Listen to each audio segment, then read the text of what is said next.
தெரியுது ஊழல் லஞ்சம் வெளிப்படையா, தெரியுது வள கொள்ள வெளிப்படையா, தெரியுது சாராயத்தால 6 லட்சம் அக்கா தங்கச்சி தாலி இருக்கிறா, தெரியுது 2 வயசு பிள்ளைய கற்பழிச்சு கொள்றான், 60 வயசு அம்மாவை கற்பழிச்சு கொள்றான். வெளிப்படையாக அநீதி உங்களுக்கு தெரியுது. என்ன பண்ணிட முடிஞ்சு? அப்போ தகர்க்கணும்னு நினைக்கிறேன். இதை தகர்த்துட்டு தூய சமூகம், எப்படிப்பட்ட சமூகம்? பசி, பஞ்சம், ஊழல், லஞ்சம், கொலை, கொள்ளை, சாதிய இழிவு, தீண்டாமை, கொடுமை, அடக்குமுறை, ஒடுக்குமுறை, மது, மத போதை, பெண்ணி அடிமைத்தனம், பாலியல் வன்கொடுமை, வழக்கொள்ளை, இது ஏதுமில்லாத ஒரு புதிய ஒரு தேசம் செய்வோம். மக்கள் புரட்சியால் அதை உறுதி செய்வோம். நான் என்ன சொல்றேன்?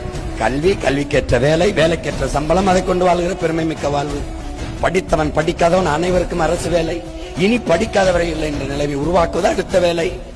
ஒரு நாடுனா என்ன? அவனுடைய மொழி, அவனுடைய கலை, அவனுடைய இலக்கியம், அவன் பண்பாடு, அவன் தொன்று தொட்ட வேளாண்மை, அவனுடைய வழிபாடு, அவனுடைய அரசியல், பெண்ணிய பெண்களுக்கான பாதுகாப்பு, உரிய உரிமை, பொருளாதார மேம்பாடு, தொழில் வளர்ச்சி, காட்டு வளம், கனிம வளம், நீர் வளம், கடல் வளம், மலை வளம், மண் வளம், எல்லாவற்றையும் காப்பது. இதுக்கு ஒரு அரசியல். நாடு தமிழ்நாடு, தேசம் தமிழ் தேசம். இந்த அரசியல் தமிழ் தேச அரசியல். இவ்வளவுதானே?